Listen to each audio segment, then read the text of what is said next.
order kaba na kaliang ka Honorable High Court jogi ka laay ya ka way ko order kabay bat ka export ya umausun lane ulaim stud kabade ka arpulai terik ubenai jun arhajar arpuang ka High Court badon burom jogi jelam mekla jogi kala ai ko dar ba haba hi export ya umausun udon arjat uwei ni ong major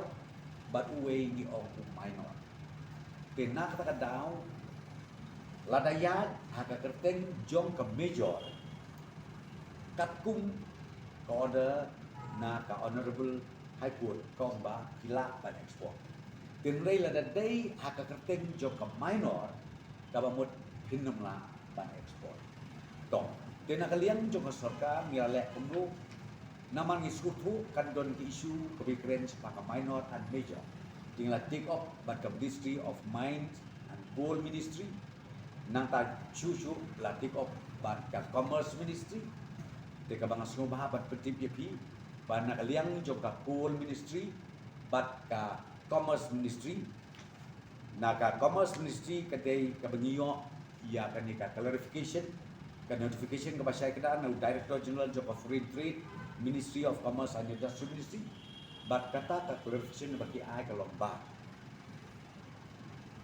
ya umausun be it minor be it major la ban export sa Bangladesh lani siya kanugari hapo apurkay baru te menne ka don ka hearing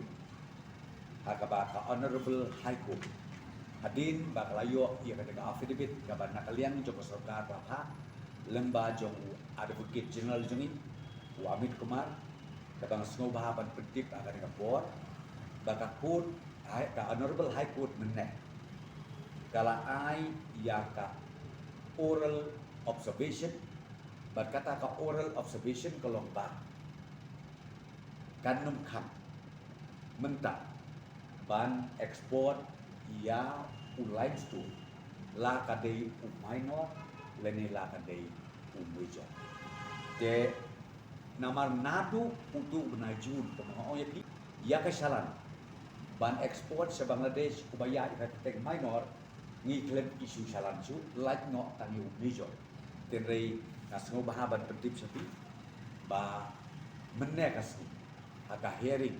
kabana kaliang jom ka Honorable High Court ka ai kalong ka oral observation ka ai kalong ka kinum kham ya ka export katum ka to pa affidavit kabana kaliang ka Coal and Mine Ministries kala ai batu ya ka order ka ba New York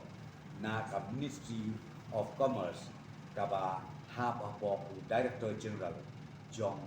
ka Foreign Trade kata ka bang aku abad betip banang ni syakmat ya ka salan